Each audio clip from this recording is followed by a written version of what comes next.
ಈ ದಿನದ ಉಪನ್ಯಾಸ ಸೋದರ ಸಂಜೀವ್ ರೆಡ್ಡಿ ಅವ್ರದ್ದು ಇತ್ತು. ಕಾರಣಾಂತರದಿಂದ ಅವರು ಬರೋಕ್ಕಾಗದೇ ಇರೋ ಕಾರಣ ಇಲ್ಲಿ ನಾನು ಅವರ ಒಂದು ಉಪನ್ಯಾಸದ ಒಂದು ತರಗತಿಯನ್ನು ನಾನು ತಗೊಳ್ತಾ ಇದ್ದೀನಿ.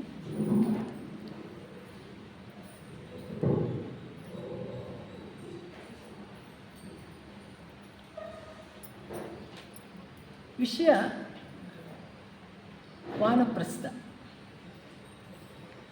ಈ ಒಂದು ವೇದಿಕೆಯಲ್ಲಿ ನನಗೆ 4-6 ವಿಷಯಗಳನ್ನು ತಮ್ಮೊಂದಿಗೆ ಹಂಚಿಕೊಳ್ಳೋದಕ್ಕೆ ಅವಕಾಶ ಮಾಡಿಕೊಟ್ಟಂಥ ನಮ್ಮ ಸಿಟಿ ಲಾಡ್ಜಿನ ಎಲ್ಲ ಪದಾಧಿಕಾರಿಗಳಿಗೂ ನನ್ನ ನಮಸ್ಕಾರಗಳನ್ನು ತಿಳಿಸುತ್ತಾ, ಹಾಗೂ ಸಹೋದರ ಸಹೋದರಿಯರೇ, ಈ ದಿನ ವಾನಪ್ರಸ್ಥ ಇಲ್ಲಿ ಇದ್ದಾರೆ, ಕೆಲವರು ವಾನಪ್ರಸ್ಥಾಶ್ರಮದಲ್ಲಿರುವಂಥವರು ಇದ್ದಾರೆ. ಹಾಗಾಗಿ ವಾನಪ್ರಸ್ಥದ ವಿಶೇಷತೆ ಏನು ಅನ್ನೋದ್ರ ಬಗ್ಗೆ ನಾವು ತಿಳ್ಕೊಳ್ಳೋದಾದರೆ, ಇಲ್ಲಿ ವ್ಯಕ್ತಿ ಅಥವಾ ಮಾನವ ಜೀವನದ ಒಂದು ಪರ್ವಕಾಲ ಯಾವುದು ಈ ವಾನಪ್ರಸ್ಥ ಅಂತಂದು. ಈ ಪ್ರಾಚೀನ ಆರ್ಯ ಸಂಸ್ಕೃತಿಯಲ್ಲಿ ಸಾಮಾಜಿಕ ಜೀವನವನ್ನು ಸುಧಾರಿಸಲು ಅನೇಕ ತತ್ವಶಾಸ್ತ್ರಗಳು, ನೀತಿಶಾಸ್ತ್ರಗಳು ಹಾಗೂ ಧರ್ಮದ ನಿಯಮಗಳನ್ನು ರೂಪಿಸಲಾಗಿತ್ತು. ಅವುಗಳಲ್ಲಿ ಮುಖ್ಯವಾಗಿ 4 ಆಶ್ರಮಗಳು, ಆಶ್ರಮ ಧರ್ಮಗಳು, 4 ವರ್ಣ ವ್ಯವಸ್ಥೆಗಳು ಮತ್ತು ಚತುಷ್ಟಯ ಪುರುಷಾರ್ಥಗಳು, ಅಂದರೆ 4 ಪುರುಷಾರ್ಥಗಳು. ಇವು ಈ ಆಶ್ರಮ ಧರ್ಮಗಳು ವ್ಯಕ್ತಿಯ ಜೀವನಕ್ಕೆ ಆದರ್ಶವಾಗಿರ್ತಕ್ಕಂಥದ್ದು. ಮತ್ತು ಆದರ್ಶವಾದರೆ ವರ್ಣಗಳು ಸಾಮಾಜಿಕ ಜೀವನದ ಒಂದು ವ್ಯವಸ್ಥೆ ಆಗಿದೆ. ಇವೆರಡನ್ನೂ ಅಂದರೆ ವ್ಯಕ್ತಿ ಅಥವಾ ಸಮಾಜಕ್ಕೂ ಪುರುಷಾರ್ಥ ಚತುಷ್ಟಯಗಳು ಪೂರಕವಾಗಿವೆ. ಯಾವುದು ಪುರುಷಾರ್ಥ ಚತುಷ್ಟಯಗಳು? ಧರ್ಮ, ಅರ್ಥ, ಕಾಮ ಮತ್ತು ಮೋಕ್ಷ. ಈ ಎಲ್ಲ ವ್ಯವಸ್ಥೆಗಳಿಗೆ ಈ 4 ಚತುಷ್ಟಯಗಳು ಪೂರಕವಾಗಿರ್ತಕ್ಕಂಥದ್ದು. ಈ ದಿನ ಆಶ್ರಮ ಧರ್ಮ ಅನ್ನೋದ್ರ ಬಗ್ಗೆ ನಾವು ತಿಳ್ಕೊಳ್ಳೋಕ್ಕೆ ಪ್ರಯತ್ನ ಮಾಡೋಣ. ಇಲ್ಲಿ ಏನು ಆಶ್ರಮ ಧರ್ಮ ಅಂತಂದರೆ, ಆಶ್ರಮ ಅಂತಂದರೆ ನಮ್ಮ ಈ ಲೌಕಿಕ ಮನಸ್ಸಿಗೆ ನಮಗೇನು ಬರುತ್ತೆ? ವೃದ್ಧಾಶ್ರಮಗಳು, ಅನಾಥಾಶ್ರಮಗಳು ಇತ್ಯಾದಿ ಇನ್ನೂ ಅನೇಕ ಆಶ್ರಮಗಳು ಅಂತ ನಮ್ಮ ಗಮನಕ್ಕೆ ಬರುತ್ತೆ. ಆದರೆ ನಮ್ಮ ಥಿಯಾಸಫಿ ವಾಂಗ್ಮಯದಲ್ಲಿ, ವೇದ ಉಪನಿಷತ್ತುಗಳಲ್ಲಿ ತಿಳಿಸಿರ್ತಕ್ಕಂಥ ವಿಷಯ ಏನು ಅಂತಂದರೆ, ಆಶ್ರಮ ಅಂತಂದರೆ ಆಯಾಸವಾಗುವಷ್ಟು ಶ್ರಮ ವಹಿಸಿ ಕೆಲಸ ಮಾಡು, ಕಷ್ಟಪಟ್ಟು ಕೆಲಸ ಮಾಡು ಅನ್ನುವಂಥದ್ದನ್ನು ನಮ್ಮ ಥಿಯಾಸಫಿ ವಾಂಗ್ಮಯದಲ್ಲಿ ತಿಳಿಸಿರ್ತಕ್ಕಂಥದ್ದು. ಇನ್ನು ಆಶ್ರಮ ವ್ಯವಸ್ಥೆಯ ಪ್ರಮುಖ ಉದ್ದೇಶ ಏನು ಅಂತ ನೋಡೋದಾದರೆ, ಇಲ್ಲಿ ಒಂದು ಸುವ್ಯವಸ್ಥಿತವಾಗಿರ್ತಕ್ಕಂಥ ಒಂದು ಸಮಾಜವನ್ನು ನಿರ್ಮಾಣ ಮಾಡುವುದೇ ಆಗಿದೆ. ಈ ಆಶ್ರಮ ವ್ಯವಸ್ಥೆಯ ಮುಖ್ಯ ಉದ್ದೇಶ ಒಂದು ಸುವ್ಯವಸ್ಥಿತವಾಗಿರ್ತಕ್ಕಂಥ ಒಂದು ಆಶ್ರಮವನ್ನು ವ್ಯವಸ್ಥೆ ಮಾಡುವಂಥದ್ದು. ಆಮೇಲೆ ಕಾಲದ ಪರಿಸ್ಥಿತಿಗೆ ಅನುಗುಣವಾಗಿ ಕೆಲವೊಂದು ಬದಲಾವಣೆಗಳನ್ನು ಹಾಗೂ ಹೊಂದಾಣಿಕೆಗಳನ್ನು ಮಾಡಿಕೊಂಡು ತಮ್ಮನ್ನು ತಾವು ಉದ್ಧರಿಸಿಕೊಂಡು ಕಾಲಕ್ಕೆ ತಕ್ಕಂತೆ ಬದುಕುವ ವ್ಯವಸ್ಥೆಯೇ ಆಶ್ರಮ ವ್ಯವಸ್ಥೆ ಅಂತಂದ್ಬಿಟ್ಟು ತಿಳಿಸ್ತಾರೆ. ಇಲ್ಲಿ ಒಂದು ಕಡೆ ಆಶ್ರಮ ಅಲ್ಲ, ಒಂದು ಕಡೆ ವ್ಯಕ್ತಿ, ಇನ್ನೊಂದು ಕಡೆ ಸಮಾಜ. ಇವೆರಡು ಒಂದೇ ನಾಣ್ಯದ 2 ಮುಖಗಳಿದ್ದಂತೆ. ಸಮಾಜವಿಲ್ಲದೆ ವ್ಯಕ್ತಿ ಇಲ್ಲ, ವ್ಯಕ್ತಿ ಇಲ್ಲದೆ ಸಮಾಜ ಇಲ್ಲ. ಅದಕ್ಕೋಸ್ಕರ ಈ ವ್ಯಕ್ತಿ ಮತ್ತು ಸಮಾಜ ಅನ್ನೋದು ಒಂದು ವ್ಯಕ್ತಿ ಇವೆರಡನ್ನೂ ಜೋಡಿಸುವಂತೆ ಒಂದು ಕೊಂಡಿಯಂತೆ ಇದೆ. ಯಾವುದು? ವ್ಯಕ್ತಿ ಮತ್ತು ಸಮಾಜ. ಆ ವ್ಯಕ್ತಿ ಮತ್ತು ಸಮಾಜದ ವಿವಿಧ ಅವಶ್ಯಕತೆಗಳನ್ನು ಪೂರೈಸುವಲ್ಲಿ ಒಂದು ಕುಟುಂಬ ಅನ್ನೋದು ಪ್ರಮುಖವಾದಂಥ ಪಾತ್ರವನ್ನು ವಹಿಸುತ್ತದೆ. ವಸುದೈವ ಕುಟುಂಬಕಂ. ಈಗ ಎಲ್ಲಿ ವಸುದೈವ ಕುಟುಂಬಕಂನ ಹುಡುಕಿದ್ರೂ ನಮ್ಮ ಮನೆಗಳಲ್ಲಿ ಸಿಗ್ತಾ ಇಲ್ಲ. ಒಂದು ಮನೆಯಲ್ಲಿ 2, ಇನ್ನೂ ಜಾಸ್ತಿ ಅಂತಂದರೆ ಒಂದು 4 ಜನ, ಇನ್ನೂ ಜಾಸ್ತಿ ಅಂತಂದರೆ ಒಂದು 6 ಜನ ಅಷ್ಟೇ ಕುಟುಂಬ ಅಂತಂದರೆ ಇವಾಗ ಅಷ್ಟೇ ಇರ್ತಕ್ಕಂಥದ್ದು.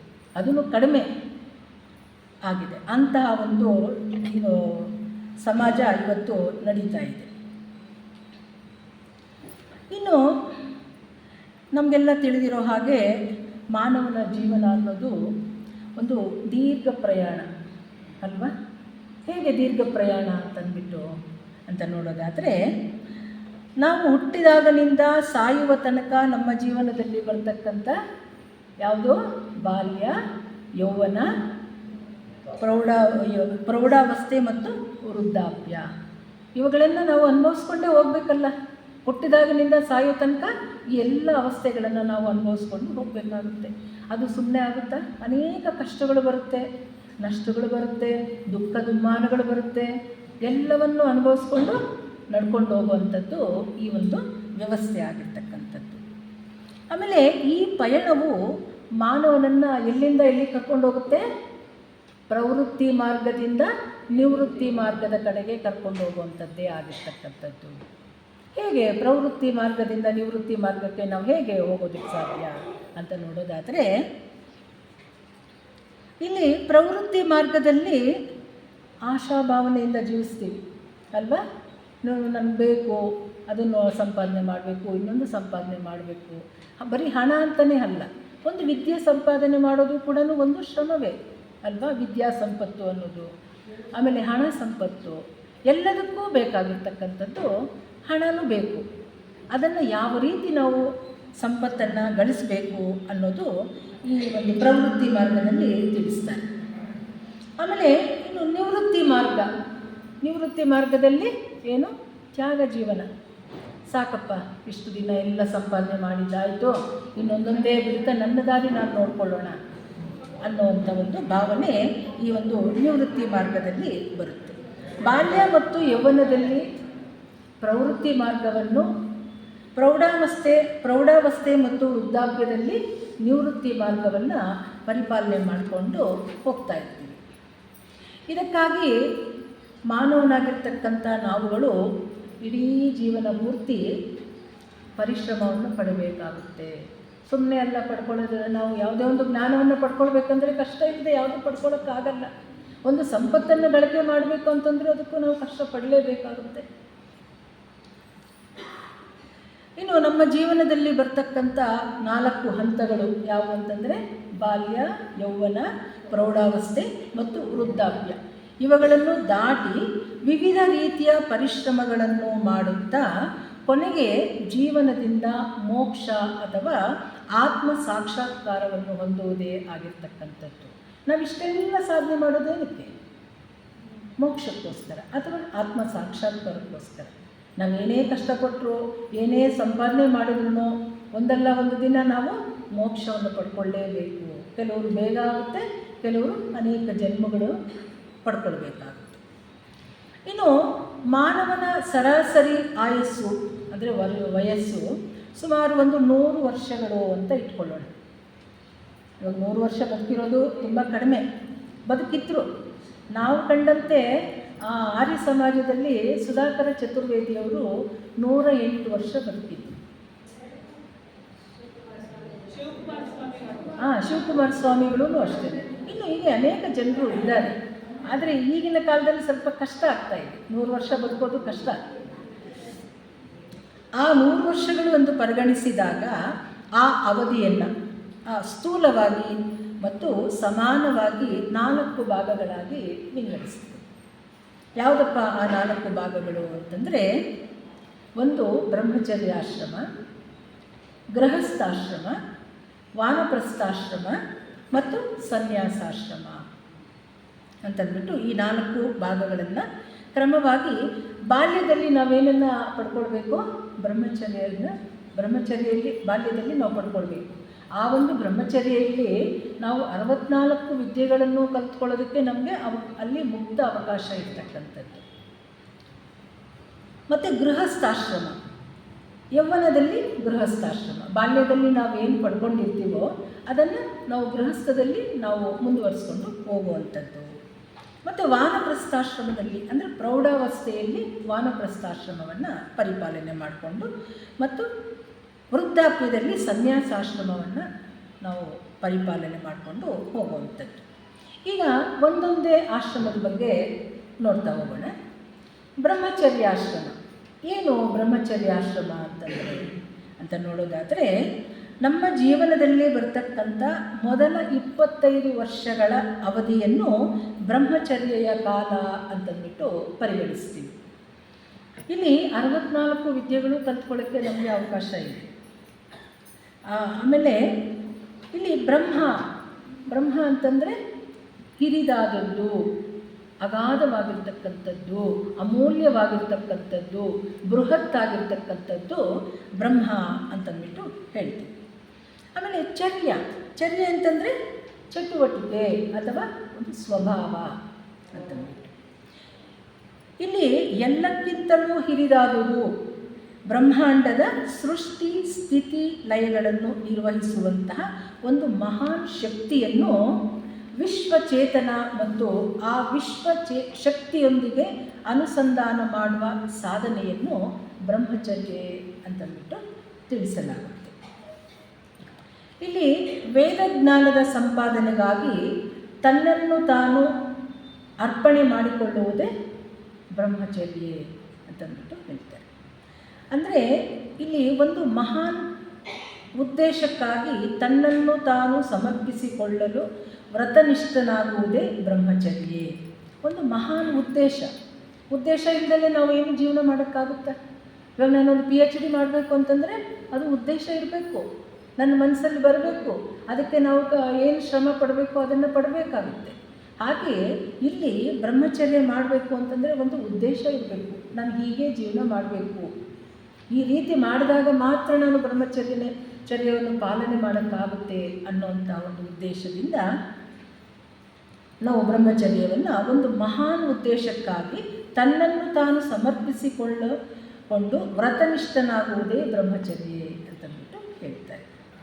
ಈ ವ್ರತದಲ್ಲಿ ಯಾವ ವ್ರತ? ಈ ಬ್ರಹ್ಮಚರ್ಯಾಶ್ರಮದಲ್ಲಿ ದೀಕ್ಷಿತನಾದವನೇ ಬ್ರಹ್ಮಚಾರಿ ಅಂತಂದ್ಬಿಟ್ಟು ಕರೀತಾರೆ. ಅವನು ಬ್ರಹ್ಮಚಾರಿ ಅಂತಂದರೆ ಅವನು ಶಿಷ್ಯತ್ವಕ್ಕೆ ಅರ್ಹನಾಗಿರ್ತಾನೆ. ಅದಕ್ಕೋಸ್ಕರ ಅವನನ್ನು ಬ್ರಹ್ಮಚಾರಿ ಅಂತಂದ್ಬಿಟ್ಟು ಕರಿತೀವಿ. ಈ ಬ್ರಹ್ಮಚಾರಿಗಳಲ್ಲಿ 3 ವಿಧ.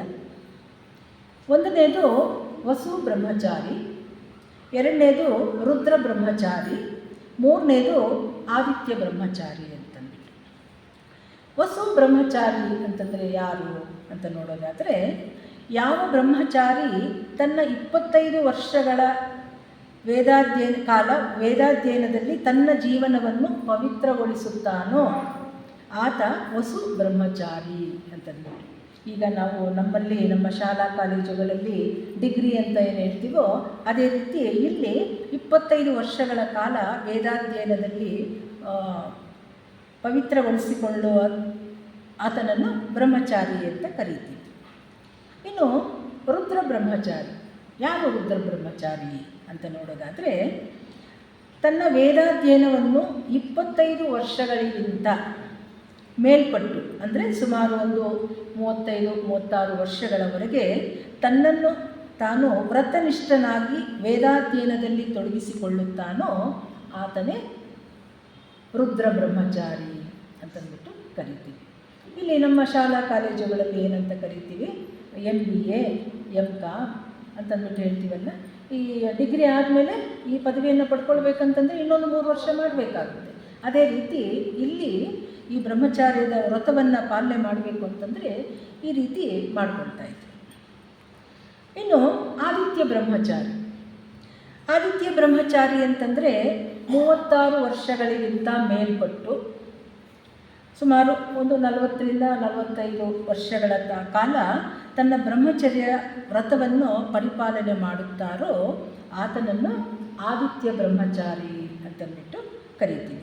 ಇಲ್ಲೇನು ಬರುತ್ತೆ?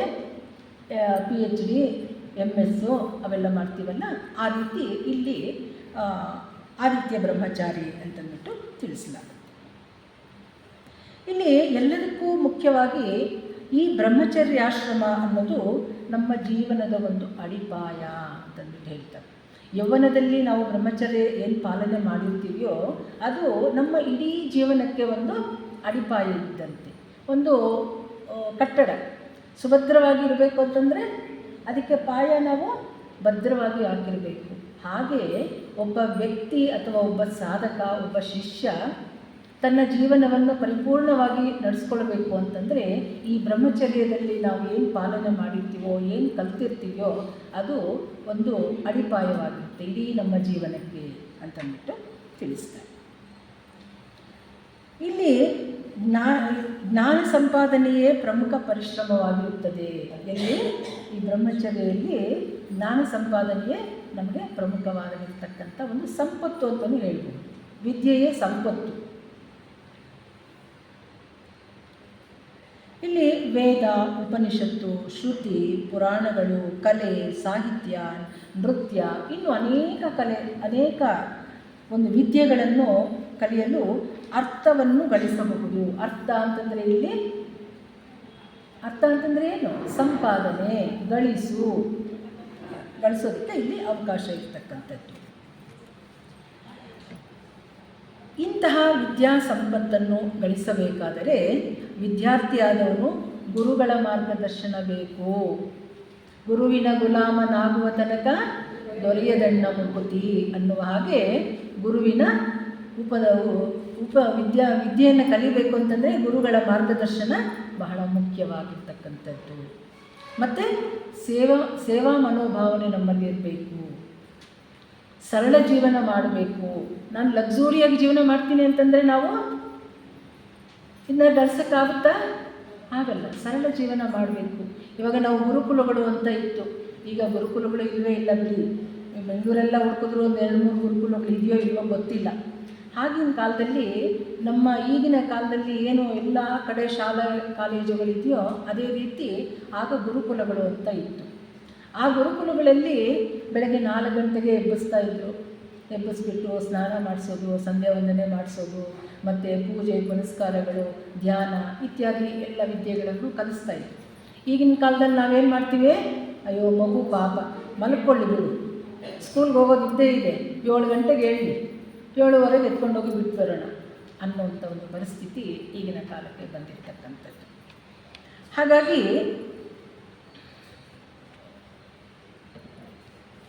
ಸಂಯಮ, ಶಿಸ್ತು, ಶ್ರದ್ಧೆ ಇವೆಲ್ಲವನ್ನು ಪರಿಪಾಲನೆ ಮಾಡಬೇಕು. ಯಾವುದು? ಬ್ರಹ್ಮಚರ್ಯಾಶ್ರಮದಲ್ಲಿ. ಶ್ರದ್ಧಾವಾನ್ ಲಭತೆ ಜ್ಞಾನಂ ಅಂತ ಶ್ರೀಕೃಷ್ಣ ಪರಮಾತ್ಮ ಏನು ಹೇಳಿದ್ದಾರೆ? ಶ್ರದ್ಧೆಯಿಂದ ಮಾತ್ರ ಜ್ಞಾನ ಸಿದ್ಧಿಸುತ್ತದೆ. ಶ್ರದ್ಧೆ ಇಲ್ಲದೆ ನಾವೇನನ್ನು ಸಾಧನೆ ಮಾಡೋಕ್ಕಾಗೋದಿಲ್ಲ ಅನ್ನೋದನ್ನು ತಿಳಿಸ್ತಾರೆ. ಇನ್ನು ಇಲ್ಲಿ ಮದುವೆ ಆಗದೇ ಇರತಕ್ಕಂಥವ್ರೆಲ್ಲರೂ ಬ್ರಹ್ಮಚಾರಿಗಳು ಅಂತ ಹೇಳಕ್ಕೆ ಬರೋದಿಲ್ಲ ಅಲ್ವಾ? ಶ್ರೀಕೃಷ್ಣ ಪರಮಾತ್ಮ ಮದುವೆ ಆಗಿದ್ರೂ ನಿತ್ಯ ಬ್ರಹ್ಮಚಾರಿ. ಹೇಗೆ ಅನ್ನೋದನ್ನು ಒಂದು ಸಣ್ಣ ಕಥೆಯ ಮೂಲಕ ತಿಳ್ಕೊಳ್ಳೋಕ್ಕೆ ಪ್ರಯತ್ನ ಮಾಡೋಣ. ಶ್ರೀಕೃಷ್ಣನ ಆಸ್ಥಾನಕ್ಕೆ ದೂರ್ವಾಸ ಮುನಿಗಳು ಬಂದಿರ್ತಾರೆ. ಅದು ಅಲ್ಲಿ ಯಮುನಾ ನದಿಯ ಒಂದು ತೀರದಲ್ಲಿ ಶಿಷ್ಯರೊಂದಿಗೆ ಅಲ್ಲಿ ಬೀಳ್ಬಿಟ್ಕೊಂಡಿರ್ತಾರೆ. ಇನ್ನು ನಮ್ಮ ರಾಜ್ಯಕ್ಕೆ ಬಂದ ಮೇಲೆ ಅವರ ವ್ಯವಸ್ಥೆಯನ್ನು ನಾವು ನೋಡ್ಕೊಳ್ಬೇಕಲ್ಲ ಅಂತಂದ್ಬಿಟ್ಟು ಶ್ರೀಕೃಷ್ಣ ಏನು ಮಾಡ್ತಾರೆ, ರಾಧೆಗೆ ಹೇಳ್ತಾರೆ, ಈ ಥರ ದೂರ್ವಾಸ ಮುನಿಗಳು ಬಂದಿದ್ದಾರೆ, ನರ್ಮದಾ ನದಿ ಆಚೆ ದಡದಲ್ಲಿದ್ದಾರೆ, ಅವ್ರಿಗೆ ಊಟ ಎತ್ಕೊಂಡೋಗಿ ಕೊಟ್ಬಿಟ್ಟು ಬಾ ಅಂತಂದ್ಬಿಟ್ಟು ಹೇಳ್ತಾರೆ. ಸರಿ, ರಾಧೆ ಮೃಷ್ಟಾನ್ನ ಭೋಜನ ಮಾಡಿಕೊಂಡು ಒಂದು ಮಕ್ರಿ ಅಂತಾರೆ ಬುಟ್ಟಿ, ಆ ಒಂದು ಬುಟ್ಟಿಯಲ್ಲಿ ಸುಮಾರು ಮೃಷ್ಟಾನ್ನ ಭೋಜನ ತಗೊಂಡು ಹೋಗಬೇಕಾದ್ರೆ ಇನ್ನು ನದಿ ಹತ್ರ ಬರ್ತಾರೆ. ನದಿ ತುಂಬಿ ಹರಿತಾ ಇದೆ. ಹೇಗೆ ನಾನು ಈ ನದಿಯಿಂದ ಆ ನದಿಗೆ ಹೆಂಗೆ ದಾಟ್ಕೊಂಡು ಹೋಗಲಿ? ಶ್ರೀಕೃಷ್ಣ ಏನೋ ಹೇಳಿಬಿಟ್ರು, ನಾನು ಹೆಂಗೆ ಹೋಗಲಿ ಅಂತಂದ್ಬಿಟ್ಟು ಶ್ರೀಕೃಷ್ಣನ ಕೇಳ್ತಾರೆ. ಕೃಷ್ಣ, ಈ ಥರ ನದಿ ತುಂಬಿ ಹರಿತಾ ಇದೆ, ನಾನು ಹೇಗೆ ಆ ದಡಕ್ಕೆ ಹೇಗೆ ಹೋಗಲಿ ಅಂತಂದ್ಬಿಟ್ಟು ಕೇಳ್ತಾರೆ. ಆಗ ಕೃಷ್ಣ ಅಪ್ಪಣೆ ಕೊಡ್ತಾರೆ. ಏನಂತ ಕೊಡ್ತಾರೆ? ಈ ಥರ ರಾಧೆ ಬರ್ತಾ ಇದ್ದಾಳೆ, ನದಿ ಹತ್ರ ಬರ್ತಾಳೆ, ನೀನು ದಾರಿ ಬಿಡು ಅಂತಂದ್ಬಿಟ್ಟು ಯಮುನಾ ನದಿಗೆ ಅಪ್ಪಣೆ ಕೊಡ್ತಾರೆ. ಸರಿ ಅಂತಂದ್ಬಿಟ್ಟು ಹೋಗು, ನೀನು ಈ ಥರ ಹೇಳು, ಯಮುನಾ ನದಿ ದಾರಿ ಬಿಡುತ್ತೆ ಅಂತ ಹೇಳಿದಾಗ ಇವ್ರು ಬರ್ತಾರೆ. ರಾಧೆ ಬಂದುಬಿಟ್ಟು ನದಿ ಹತ್ರ ಈ ಥರ ನಿತ್ಯ ಬ್ರಹ್ಮಚಾರಿಯಾಗಿರ್ತಕ್ಕಂಥ ಶ್ರೀಕೃಷ್ಣನ ಅಪ್ಪಣೆ ಆಗಿದೆ, ದಾರಿ ಬಿಡು ಅಂತಂದಾಗ ದಾರಿ ಬಿಡುತ್ತೆ, ನದಿ ಹೋಗ್ಬಿಡ್ತಾನೆ. ಹೋಗ್ಬಿಟ್ಟು ಅಲ್ಲಿ ದೂರ್ವಾಸ ಮುನಿಗಳು ಇರ್ತಾರೆ. ದೂರ್ವಾಸ ಮುನಿಗಳಿಗೆ ಸುಮಾರು ಒಂದು 10 ಜನ ಊಟ ಮಾಡುವಷ್ಟು ಭೋಜನವನ್ನು ಎತ್ಕೊಂಡು ಹೋಗಿರ್ತಾರೆ. ಅಷ್ಟೂ ಊಟವನ್ನು ಅವರೊಬ್ಬರೇ ತಿಂದುಬಿಡ್ತಾರೆ. ಮೃಷ್ಟಾನ್ನ ಭೋಜನವನ್ನು ಅವರೊಬ್ಬರೇ ತಿಂದುಬಿಡ್ತಾರೆ. ಇನ್ನು ತಿಂದಾದಮೇಲೆ ಇನ್ನು ಸರಿ ಬುಟ್ಟಿ ತೊಗೊಂಡು ಈ ದಡಕ್ಕೆ ಬರಬೇಕಲ್ಲ ಯಾರು ರಾಧೆ. ಅಲ್ಲಿ ಮತ್ತೆ ನದಿ ತುಂಬಿ ಹರಿತಾ ಇದೆ. ಹೇಗೆ ನಾನು ಈ ನದಿಯಿಂದ ಮತ್ತೆ ಅಲ್ಲೇನೋ ಶ್ರೀಕೃಷ್ಣ ಹೇಳಿದ್ರು, ಅಪ್ಪಣೆ ಕೊಟ್ಟರು, ನಾನು ಈ ಕಡೆ ಬಂದುಬಿಟ್ಟೆ, ಇವಾಗ ಇಲ್ಲಿಂದ ನಾನು ಹೇಗೆ ಹೋಗಲಿ ಅಂತಂದ್ಬಿಟ್ಟು ದೂರ್ವಾಸ ಮುನಿಗಳನ್ನು ಕೇಳ್ತಾರೆ. ಆವಾಗ ದೂರ್ವಾಸ ಮುನಿಗಳು ಕೂಡ ಅಲ್ಲೇ ಅಪ್ಪಣೆ ಕೊಡ್ತಾರೆ. ಏನಂತ, ರಾಧೆ ಬರ್ತಾರೆ, ನೀನು ದಾರಿ ಬಿಡು ಅಂತಂದ್ಬಿಟ್ಟು ಯಮುನಾ ನದಿಗೆ ಅಪ್ಪಣೆ ಕೇಳ್ತಾರೆ. ಸರಿ ಅಂತಂದ್ಬಿಟ್ಟು ರಾಧೆ ಬರ್ತಾಳೆ, ಈ ಥರ ದೂರ್ವಾಸ ಮುನಿಗಳ ಅಪ್ಪಣೆ ಆಗಿದೆ, ದಾರಿ ಬಿಡು ಅಂತಂದಾಗ ಅಲ್ಲಿಂದ ಈ ದಡಕ್ಕೆ, ಆ ದಡದಿಂದ ಈ ದಡಕ್ಕೆ ಬರ್ತಾಳೆ. ಆ ದಡದಿಂದ ಈ ದಡಕ್ಕೆ ಬರೋ ತನಕನೂ ಇವಳಿಗೆ ಇದೇನಿದು, ಹೇಗೆ ಸಾಧ್ಯ? ಅಲ್ಲಿ ನಿತ್ಯ ಬ್ರಹ್ಮಚಾರಿ ಅಂತ ಶ್ರೀಕೃಷ್ಣ ಹೇಳ್ಕೊಳ್ತಾನೆ. ಸುಮಾರು 8 ಹೆಂಡತಿಯರನ್ನ ಕಟ್ಕೊಂಡಿದ್ದಾನೆ, ಆದರೂ ನಿತ್ಯ ಬ್ರಹ್ಮಚಾರಿ ಅಂತ ಹೇಳ್ಕೊಡ್ತಾನೆ. ಇಲ್ಲಿ ಯಾರು ದೂರ್ವಾಸ ಮುನಿಗಳು 10 ಜನ ಊಟ ಮಾಡುವಷ್ಟು ತಾನೊಬ್ಬನೇ ಊಟ ಮಾಡಿದ್ದಾನೆ, ಆದ್ರೂ ನಾನು ನಿತ್ಯ ಉಪವಾಸಿ ಅಂತ ಇವರು ಹೇಳ್ತಾ ಇದ್ದಾರೆ. ಇದು ಹೇಗೆ ಸಾಧ್ಯ ಅಂತಂದ್ಬಿಟ್ಟು ರಾಧೆಗೆ ಅನುಮಾನದಲ್ಲೇ ಬಂದು ಈ ದಡ ಸೇರ್ತಾಳೆ. ಸೇರಿಬಿಟ್ಟಾದಮೇಲೆ ಕೃಷ್ಣನ ಹತ್ರ ಪ್ರಶ್ನೆ ಕೇಳ್ತಾಳೆ. ಕೃಷ್ಣ, ನೀನು 8 ಜನ ಹೆಂಡತಿರನ್ನ ಕಟ್ಕೊಂಡಿದ್ದೀಯಾ, ಆದರೂ ನಾನು ನಿತ್ಯ ಬ್ರಹ್ಮಚಾರಿ ಅಂತ ನೀನು ಹೇಳ್ಕೊಳ್ತೀಯ. ಅದು ಅಲ್ಲದೆ ಆ ದೂರ್ವಾಸ ಮುನಿಗಳು 10 ಜನ ಊಟ ಮಾಡುವಷ್ಟು ಊಟವನ್ನು ತಾವೊಬ್ಬರೇ ಮಾಡಿಬಿಟ್ರು ಎಲ್ಲನೂ, ಆದ್ರೂ ನಾನು ನಿತ್ಯ ಉಪವಾಸಿ ಅಂತಂದ್ಬಿಟ್ಟು ಅವರು ಹೇಳ್ತಾರಲ್ಲ, ಇದು ಹೇಗೆ ಸಾಧ್ಯ? ನೀವಿಬ್ಬರು ಮೋಸ ಮಾಡ್ತಾ ಇದ್ದೀರಾ. ಅದು ಅಲ್ಲದೆ ಈ ಪ್ರಕೃತಿಯಲ್ಲಿ ಪಂಚಭೂತಗಳು ಕೂಡ ನೀವು ಹೇಳಿದ ಮಾತು ಕೇಳ್ತಾ ಇದೆಯಲ್ಲ, ಇದು ಹೇಗೆ ಸಾಧ್ಯ? ನನಗೆ ಅನುಮಾನ ಅಂತಂದ್ಬಿಟ್ಟು ಪ್ರಶ್ನೆ ಕೇಳ್ತಾರೆ. ಇನ್ನು ಶ್ರೀಕೃಷ್ಣ ಪರಮಾತ್ಮ ಏನು ಹೇಳ್ತಾರೆ, ಪಾಪ ರಾಧೆಗೆ ಅಲ್ಪ ವಿದ್ಯೆ ಕಲ್ತಿರೋಳು ಅಂತಂದ್ಬಿಟ್ಟು, ಇಲ್ಲ ಹೇಳ್ತೀನಿ ಕೇಳು, ನಾನು 8 ಜನ ಅಲ್ಲ 10 ಜನರ ಹೆಂಡತಿಯನ್ನು ಕಟ್ಕೊಂಡ್ರೂ ನಾನು ಯಾರನ್ನೂ ಅಂಟುಕೊಂಡಿಲ್ಲ. ಆದರೆ ಅವರಿಗೂ ನಾನಿಲ್ಲದೆ ಅವ್ರು ಬದುಕಲಿಕ್ಕೆ ಸಾಧ್ಯ ಇಲ್ಲ, ಅವರಿಲ್ಲದೆ ನಾನು ಬದುಕಲಿಕ್ಕೆ ಸಾಧ್ಯ, ಅದಕ್ಕೋಸ್ಕರ ನಾನು ಯಾರನ್ನೂ ಅಂಟುಕೊಂಡಿಲ್ಲ ಅಂತಂದ್ಬಿಟ್ಟು ಇವ್ರು ಹೇಳ್ತಾರೆ. ಇನ್ನು ದೂರ್ವಾಸ ಮುನಿಗಳು ಏನು ಹೇಳ್ತಾರೆ ಅಂತಂದರೆ,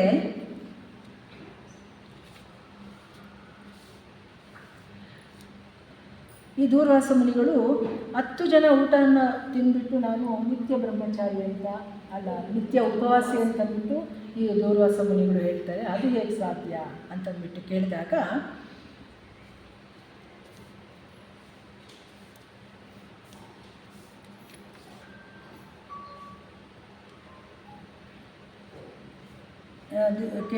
ಇವರು ದೂರ್ವಾಸ ಮುನಿಗಳು ನಿತ್ಯ ಉಪವಾಸಿ ಅಂತಂದ್ಬಿಟ್ಟು ಹೇಳಿದಾಗ ಅವರು ಜಿತೇಂದ್ರಿಯ ಅಂತಂದರೆ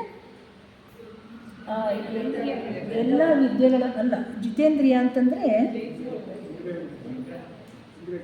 ಇಂದ್ರಿಯಗಳನ್ನು ಗೆದ್ದಿದವನು ಅಂತಂದ್ಬಿಟ್ಟು, ಎಲ್ಲ ಇಂದ್ರಿಯಗಳನ್ನು ಗೆದ್ದಿರ್ತಕ್ಕಂಥವನು ಜಿತೇಂದ್ರಿಯ. ಅವನಿಗೆ ಉಪವಾಸ ಊಟ ಇಲ್ಲದೇ ಇದ್ರೂ ಕೂಡ ಉಪವಾಸ ಇರ್ತಾನೆ, ಊಟ ಮಾಡಿದ್ರೂ ಕೂಡ ಉಪವಾಸ ಇದ್ದಂತೆ. ಜಿತೇಂದ್ರಿಯ ಅಂತಂದರೆ ಇಂದ್ರಿಯಗಳನ್ನು ಗೆದ್ದಿರ್ತಕ್ಕಂಥವನು ಅಂತಂದ್ಬಿಟ್ಟು ಹೇಳ್ತಾರೆ.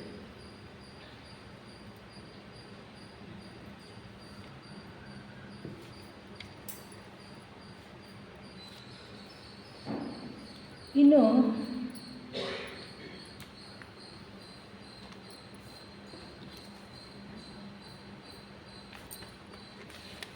ಒಂದು ನಿಮಿಷ,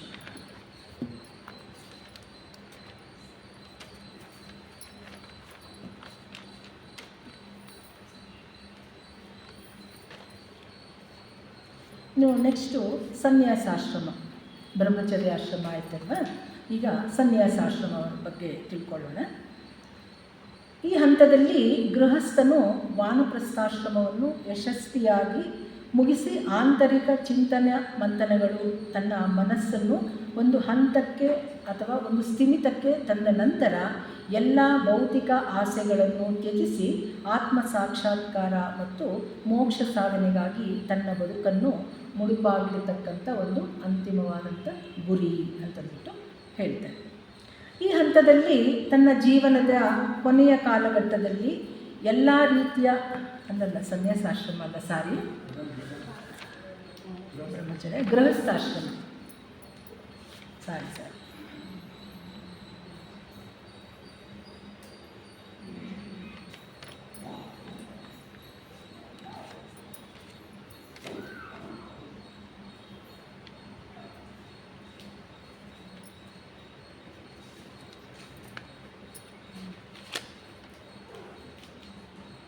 ಗೃಹಸ್ಥಾಶ್ರಮ. ಬ್ರಹ್ಮಚರ್ಯಾಶ್ರಮ ಮುಗಿಸಿ ಸನಾತನ ಧರ್ಮದ ಧಾರ್ಮಿಕ ವಿಧಿ ವಿಧಾನಗಳ ಪ್ರಕಾರ ಮದುವೆ ಮಾಡಿಕೊಂಡು ಕುಟುಂಬ ಜೀವನವನ್ನು ನಡೆಸುವ ಹಂತವನ್ನು ಗೃಹಸ್ಥಾಶ್ರಮ ಅಂತಂದ್ಬಿಟ್ಟು ಕರಿತೀವಿ. ಈ ಬ್ರಹ್ಮಚರ್ಯದಲ್ಲಿ ನಾವೇನೆಲ್ಲ ಕಲ್ತಿದ್ದೀವಿಯೋ ಅದನ್ನು ಈ ಗೃಹಸ್ಥಾಶ್ರಮದಲ್ಲಿ ಈಗ ಪರಿಪಾಲನೆ ಮಾಡುವಂಥದ್ದು ಅಂತಂದ್ಬಿಟ್ಟು ಹೇಳ್ತಾರೆ. ಇಲ್ಲಿ ಮನೆ ಅಂತಂದರೆ ಏನು, ಗೃಹ ಅಂತಂದ್ಬಿಟ್ಟು ಈ ಮನೆಯಲ್ಲೇ ವಿವಿಧ ಕರ್ತವ್ಯಗಳನ್ನು ನಿರ್ವಹಿಸುವವನೇ ಗೃಹಸ್ಥ. ಈತನ ಸಹಧರ್ಮಿಣಿಯ ಗೃಹಿಣಿ. ಗೃಹ ಮುಚ್ಚತೆ. ಗೃಹಿಣಿ ಅಂತಂತವಳು ಮನೆಯಲ್ಲಿ ಮಹಾಲಕ್ಷ್ಮಿ ಇದ್ದಂತೆ ಅಂತಂದ್ಬಿಟ್ಟು ಹೇಳ್ತಾರೆ. ಈ ಆಶ್ರಮವು ಅಂದರೆ ಈ ಗೃಹಸ್ಥಾಶ್ರಮವು ಯಜ್ಞಮಯದಿಂದ ಕೂಡಿರ್ತಕ್ಕಂಥದ್ದು, ಅಂದರೆ ತ್ಯಾಗಮಯದಿಂದ ಕೂಡಿರ್ತಕ್ಕಂಥದ್ದು. ಇವಾಗ ಒಬ್ಬ ತಂದೆ ತಾಯಿಗೆ ಇಬ್ಬರು ಮಕ್ಕಳಿರ್ತಾರೆ, ಆ ಮಕ್ಕಳನ್ನು ಸಾಕಬೇಕು. ಮನೆಯಲ್ಲಿ ಆ ತಂದೆ ತಾಯಿ ಇರ್ತಾರೆ, ಅವರೆಲ್ಲನೂ ಸಾಕಬೇಕು ಅಂತಂದರೆ ಈ ತಂದೆ ತಾಯಿಯವರು ಅನೇಕ ತ್ಯಾಗಗಳನ್ನು ಮಾಡಬೇಕಾಗುತ್ತೆ, ಯಜ್ಞಗಳನ್ನು ಮಾಡಬೇಕಾಗುತ್ತೆ. ಯಜ್ಞ ಅಂತಂದರೆ ತ್ಯಾಗ ಜೀವನವನ್ನು ಮಾಡಬೇಕಾಗುತ್ತೆ. ಇನ್ನು ಮನೆಯ ಒಡೆಯ ಯಜ್ಞ ಸಂಸ್ಕಾರಗಳನ್ನು ಮಾಡುವವನಾದುದರಿಂದ ಆತನನ್ನು ಮನೆಯ ಯಜಮಾನ ಅಂತಂದ್ಬಿಟ್ಟು ಕರೀತೀವಿ. ಯಜ್ಞಗಳನ್ನು ಮಾಡುವುದರಲ್ಲಿ ಸಹಭಾಗಿಯಾಗಿರುವುದರಿಂದ ಆಕೆಯನ್ನು ಯಜಮಾನಿ ಅಂತಂದ್ಬಿಟ್ಟು ಕರಿತೀವಿ. ಹಳ್ಳಿಗಳಲ್ಲಿ ಮನೆಯಲ್ಲಿ ಯಜಮಾನಮ್ಮ ಇದ್ದಾರಾ ಅಂತಂದ್ಬಿಟ್ಟು ಕೇಳ್ತಿದ್ರು ಆವಾಗ. ಇವಾಗೆಲ್ಲ ಬಿಡಿ, ಯಜಮಾನಮ್ಮ ಹೋಗ್ಬಿಟ್ಟು ಆಂಟಿ ಅಂಕಲ್ ಬಂದುಬಿಟ್ಟು ಎಲ್ಲ ಕಡೆಯೂ ಆಂಟಿ ಇದ್ದಾರಾ ಅಂಕಲ್ ಇದ್ದಾರಾ ಅನ್ನುವಂಥ ಒಂದು ಪರಿಸ್ಥಿತಿ ಈಗಿನ ಕಾಲದಲ್ಲಿ ಬಂದಿದೆ. ಇನ್ನು ಪತಿ ಮತ್ತು ತನ್ನ ಧರ್ಮಪತ್ನಿಯೊಡನೆ ಧರ್ಮಸಮ್ಮತವಾಗಿ ಕಾಮಸುಖಗಳನ್ನು ಅನುಭವಿಸುತ್ತಾ ಮುಕ್ತಿ ತನ್ನ ವಂಶಾಭಿವೃದ್ಧಿಯನ್ನು ಮಾಡಿಕೊಳ್ಳುವ ಒಂದು ಅವಕಾಶ ಇರ್ತಕ್ಕಂಥದ್ದು. ಇಲ್ಲಿ ಈ ಗೃಹಸ್ಥಾಶ್ರಮದಲ್ಲಿ ನಾವು ಈ ಎಲ್ಲ ಸುಖಗಳನ್ನು ಅನುಭವಿಸುತ್ತಾ ವಂಶಾಭಿವೃದ್ಧಿಯನ್ನು ಬೆಳೆಸ್ಕೊಳ್ಳುವಂಥದ್ದು ಇಲ್ಲಿ ಮುಕ್ತವಾದಂಥ ಒಂದು ಅವಕಾಶ ಇದೆ. ಆ ಮುಕ್ತವಾದಂಥ ಅವಕಾಶವನ್ನು ನಾವು ಯಾವುದಕ್ಕೋಸ್ಕರ ಬಳಸಬೇಕು? ಈ ವಂಶಾಭಿವೃದ್ಧಿಯನ್ನು ಯಾವುದಕ್ಕೋಸ್ಕರ ಬಳಸಬೇಕು? ಈ ಸಮಾಜಕ್ಕೋಸ್ಕರ ನಾವು ಕೊಡುವಂಥದ್ದು. ಸಮಯ ಮುಗೀತು ಅಂತ ಹೇಳ್ತಾ ಇದ್ದಾರೆ. ಸರಿ, ಆಯಿತು, ಇದು ಬಿಡೋಣ. ಇನ್ನು ಈ ಪಂಚಮಹಾಯಜ್ಞಗಳು ಇನ್ನೊಂದು 5 ನಿಮಿಷ ತೊಗೊಳ್ಬೋದಾ? ಒಂದು 5 ನಿಮಿಷ. ಪಂಚಮಹಾಯಜ್ಞಗಳು ಅಂತಂದ್ಬಿಟ್ಟು ಯಾವುದು ಪಂಚಮಹಾಯಜ್ಞಗಳು? ಬ್ರಹ್ಮಯಜ್ಞ, ದೇವಯಜ್ಞ, ಪಿತೃಯಜ್ಞ, ಅತಿಥಿಯಜ್ಞ ಮತ್ತು ಭೂತಯಜ್ಞ ಅಂತಂದ್ಬಿಟ್ಟು. ಈ ಬ್ರಹ್ಮಯಜ್ಞದಲ್ಲಿ ನಾನು ಸ್ವಲ್ಪ ಹೇಳ್ತೀನಿ, ಪೂರ್ತಿ ಹೇಳೋಕ್ಕೆ ಟೈಮ್ ಆಯಿತು. ಗೃಹಸ್ಥನಾದವನು ಬ್ರಹ್ಮಚರ್ಯಾಶ್ರಮದಲ್ಲಿ ಪಡೆದುಕೊಂಡಿರ್ತಕ್ಕಂಥ ಜ್ಞಾನವನ್ನು ತನ್ನ ಕುಟುಂಬದೊಂದಿಗೆ ಹಾಗೂ ಸಂಬಂಧಿಕರೊಂದಿಗೆ ಇನ್ನೂ ಇತರರೊಂದಿಗೆ ಹಂಚಿಕೊಳ್ಳುವಂತಹ ಒಂದು ಪ್ರಕ್ರಿಯೆಯನ್ನು ಬ್ರಹ್ಮಯಜ್ಞ ಅಂತಂದ್ಬಿಟ್ಟು ಕರಿತೀವಿ. ಇನ್ನು ದೇವಯಜ್ಞ ಇನ್ನೂ ಇದೆ, ಸ್ವಲ್ಪ ಹೇಳ್ತೀನಿ ಅಷ್ಟೇ. ದೇವಯಜ್ಞ ಗೃಹಸ್ಥನೆನಿಸಿಕೊಂಡಿರುವ ಯಜಮಾನ ತನ್ನ ಧರ್ಮಪತ್ನಿಯೊಂದಿಗೆ ಹೋಮ, ಹವನ, ಯಜ್ಞ, ಅಗ್ನಿಹೋತ್ರ, ಪೂಜೆ, ಧ್ಯಾನ ಇತ್ಯಾದಿ ಆಧ್ಯಾತ್ಮಿಕ ಸಾಧನೆಯ ಕಾರ್ಯಗಳನ್ನು ದೇವಯಜ್ಞ ಅಂತಂದ್ಬಿಟ್ಟು ಕರಿತೀವಿ. ಪಿತೃಯಜ್ಞ ಇನ್ನು ಮನೆಯಲ್ಲಿ ಯಜಮಾನನಾದವನು ತನ್ನ ತಂದೆ ತಾಯಿಯರು ಮತ್ತು ಇನ್ನು ಹಿರಿಯರು ಯಾರ್ಯಾರು ಇರ್ತಾರೋ ಅವರ ಒಂದು ಋಣವನ್ನು ತೀರಿಸಿಕೊಳ್ಳುವ ಸೇವೆಯೇ ಪಿತೃಯಜ್ಞ ಅಂತಂದ್ಬಿಟ್ಟು ಹೇಳ್ತೀವಿ. ಇನ್ನು ಭೂತಯಜ್ಞ, ಅತಿಥಿಯಜ್ಞ ಅಂತಂದರೆ ಗೃಹಸ್ಥ ತನ್ನ ಸಹಧರ್ಮಿಣಿಯೊಂದಿಗೆ ತಮ್ಮ ಮನೆಗೆ ಬರುವ ಅತಿಥಿಗಳ ಅಥವಾ ವಿದ್ವಾಂಸರ, ಸಾಧು ಸಂತರ ಆತಿಥ್ಯಗಳನ್ನು ಮಾಡುವುದರ ಮೂಲಕ ಅತಿಥಿಯಜ್ಞವನ್ನು ನಿರ್ವಹಿಸುತ್ತೇವೆ. ಇನ್ನು ಭೂತಯಜ್ಞ ಗೃಹಸ್ಥನಾದವನು ತಾನು ಪ್ರಯೋಜನ ಪಡೆದುಕೊಂಡಂಥ ಪ್ರಕೃತಿಯ ಎಲ್ಲ ಚರಾಚರ ವಸ್ತುಗಳ ಅಥವಾ ಜೀವಿಗಳಿಗೆ ಹಾಗೂ ತನ್ನ ಸುತ್ತಮುತ್ತಲಿನ ದೀನ ದುರ್ಬಲರಿಗೆ, ರೋಗಿಗಳಿಗೆ ಸೇವೆ ಮಾಡುವುದರ ಮೂಲಕ ಭೂತಯಜ್ಞವನ್ನು ನೆರವೇರಿಸುತ್ತಾನೆ. ಇನ್ನು ಈ ಗೃಹಸ್ಥಾಶ್ರಮದಲ್ಲಿ ಸಮಾಜದ ಏಳಿಗೆಗೋಸ್ಕರ ಅದರ ಯೋಗಕ್ಷೇಮವನ್ನು ನೋಡಿಕೊಳ್ಳುವ ಹಾಗೂ ಹೊಣೆಗಾರಿಕೆಯಿಂದ ಕೂಡಿದ ಒಂದು ಆಧ್ಯಾತ್ಮ ಸಮಸ್ಯೆಯಾಗಿದೆ ಅಂತಂದ್ಬಿಟ್ಟು ಹೇಳ್ತಾರೆ. ಇನ್ನು ಲಾಸ್ಟ್ಗೆ ವಾನಪ್ರಸ್ಥಾಶ್ರಮ. ಇಲ್ಲಿ ವಾನಪ್ರಸ್ಥಾಶ್ರಮದಲ್ಲಿ ಏನು ಹೇಳ್ತಾರೆ? ಕಾಡು ಬಾ ಅನ್ನುತ್ತೆ, ಊರು ಹೋಗು ಅನ್ನುತ್ತೆ. ರಿಟೈರ್ಮೆಂಟ್ ಆಯಿತು ಅಂತಂದರೆ ನಾವು ಮನೇಲಿ ಕೂರೋಕ್ಕೂ ಬೇಜಾರು, ಹೊರಗಡೆ ಹೋಗೋಕ್ಕೂ ಬೇಜಾರು ಅಲ್ವಾ ನಮಗೆ? ಅಂತಹ ಒಂದು ಪರಿಸ್ಥಿತಿ. ಈ ವಾನಪ್ರಸ್ಥಾಶ್ರಮದಲ್ಲಿ ಗೃಹಸ್ಥಾಶ್ರಮವನ್ನು ಯಶಸ್ವಿಯಾಗಿ ನಿಭಾಯಿಸಿದ ನಂತರ ಗೃಹಸ್ಥ ತನ್ನ ಮುಂದಿನ ಜೀವನವನ್ನು ಸುಖವಾಗಿ, ಶಾಂತಿಯುತವಾಗಿ ಹಾಗೂ ತನ್ನ ಆತ್ಮಚಿಂತನೆ ಮಾಡಿಕೊಳ್ಳುವ ಜೀವನವನ್ನು ವಾನಪ್ರಸ್ಥಾಶ್ರಮ ಅಂತಂದ್ಬಿಟ್ಟು ಕರಿತೀವಿ. ಇನ್ನು ತುಂಬ ಇದೆ, ಹೇಳೋಕ್ಕೆ ಟೈಮ್ ಇಲ್ಲ. ಸನ್ಯಾಸಾಶ್ರಮ. ಈ ಹಂತದಲ್ಲಿ ಗೃಹಸ್ಥನು ವಾನಪ್ರಸ್ಥಾಶ್ರಮವನ್ನು ಯಶಸ್ವಿಯಾಗಿ ಮುಗಿಸಿ ಆಂತರಿಕ ಚಿಂತನ ಮಂಥನಗಳು ತನ್ನ ಮನಸ್ಸನ್ನು ಒಂದು ಹಂತಕ್ಕೆ ಅಥವಾ ಒಂದು ಸ್ಥಿಮಿತಕ್ಕೆ ತಂದ ನಂತರ ಎಲ್ಲ ಭೌತಿಕ ಆಸೆಗಳನ್ನು ತ್ಯಜಿಸಿ ಆತ್ಮ ಸಾಕ್ಷಾತ್ಕಾರ ಅಥವಾ ಮೋಕ್ಷ ಸಾಧನೆಗಾಗಿ ತನ್ನ ಬದುಕನ್ನು ಮುಡುಪಾಗಿರ್ತಕ್ಕಂಥ ಅಂತಿಮವಾಗಿರ್ತಕ್ಕಂಥ ಒಂದು ಗುರಿ. ಇಷ್ಟು ಹೇಳಿ, ಇನ್ನೂ ಇದೆ, ಸಮಯ ಆಗೋಯಿತು ಅಂತಂದು ಹೇಳ್ತಾ ಇದ್ದಾರೆ. ಇನ್ನೊಂದ್ಸಲಿ ಸಮಯ ಸಿಕ್ಕಿದಾಗ ಇದನ್ನು ವಿವರವಾಗಿ ತಿಳಿಸಲಿಕ್ಕೆ ಪ್ರಯತ್ನ ಮಾಡ್ತೀನಿ. ಎಲ್ರಿಗೂ ನಮಸ್ಕಾರ.